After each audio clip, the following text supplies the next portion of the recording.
தமிழ்நாடு அரசு கால்நடை பராமரிப்பு துறை நாகப்பட்டினம் மற்றும் ரிலையன்ஸ் ஃபவுண்டேஷன் இணைந்து வெப்ப அயற்சி பாதிப்பை தடுக்க கால்நடைகளுக்கான கோடைக்கால பராமரிப்பு முறைகள் அவசியம் குறித்த விழிப்புணர்வு நிகழ்ச்சி நாகப்பட்டினம் மாவட்டம் வடவூர் கிராமத்தில் நடைபெற்றது.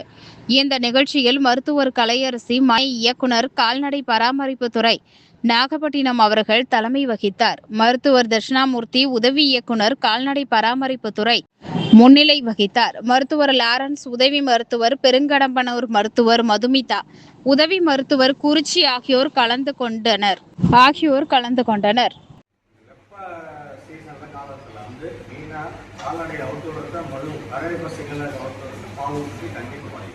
அதனால் அதிகபட்சம் 9 மணிக்கு மேலே ஈவினிங் 4 மணிக்கு அது வரைக்கும் அவுத்து விடாமல் இருந்து கொஞ்சம் கட்டி வச்சு பாதுகாப்பு ரொம்ப நல்லது.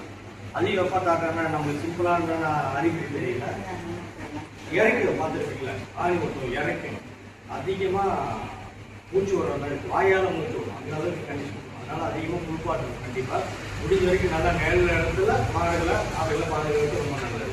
நீங்கள் வெயில் அதிகமாக விட்டாலே ஆட்டோமேட்டிக்காக உற்பத்தி தீவனம் எடுக்க குறையும், ஆட்டோமேட்டிக்காக பால் உற்பத்தியும் குறையும். அதனால் முடிஞ்ச வரைக்குமே காலையில் 9 மணிக்குள்ளே போட்டு கட்டி ஆரம்பிச்சது.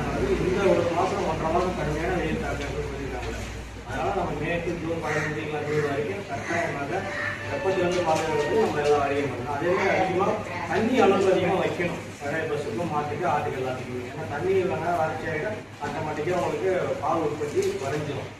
ஆடுமே தெரியாது. அதனால் பசிங்க அந்த டைம் கிடைக்கணுன்றது நம்ம இடத்துல கொஞ்சம் எல்லாம் அவுட்டுக்கு மேய்ச்சது இந்த சீசன் கரெக்டாக நம்ம இடத்துல எல்லாத்தையும் தெரிஞ்சு எல்லாம் அறுவடை பண்ணியிருப்பாங்க. இப்போ அவுட்டு விடுற நேரம் குறையும், காட்டு குறையும், நீங்கள் அவுட்டு விடலாம்.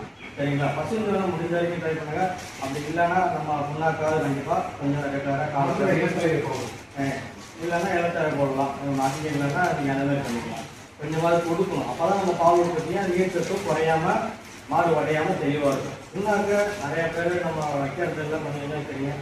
நல்லா முன்னாக்க வச்சா அந்த சனம் பிடிக்கிற பிரச்சனை, அந்த மாதிரி பிரச்சனை இல்லாமல் கொஞ்சம் நல்லாயிருக்கும்.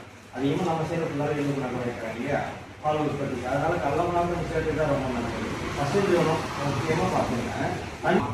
தண்ணி தெரியுது ஒரு வருஷமாக கடலை போகணும். நோய் எல்லாருக்கும் மாடு கொடுக்கக்கூடிய சக்தி அதிகமாக இருக்கும். சட்டை போடலாம். நீங்கள் ரெகுலராக போடலாம். அதுக்கு வந்து ஹாஸ்பிட்டல் சப்ளை ஆகிட்டு இருக்கு.